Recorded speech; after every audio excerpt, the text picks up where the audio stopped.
codi frwydr. Hi wedi newid cwt efo dreinog, yn dangos ei ddanedd yn reis o gledymau gwyn wrth nesu'r gad.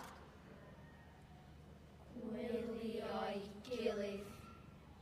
Yna gylwyr yn glynu wyll ar war. Chodwm, cydio, a gwasgu asgwrn.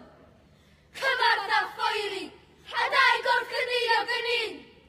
Cyllell a chleddyf yn taro at waed ar faes y frwydr. Arfain torri croen. Mi'n gloi warwyd ar glist a llafn arian yn gwanu'r byw.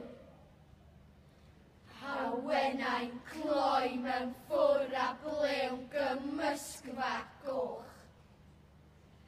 A chlys ar war, cilia'r cydraw, fel plentyn wedi gwneud drwg. Ha baner ei gynffon yn llonydd ac isel rhwng ei goesau. Hithau'r gath yna rhoi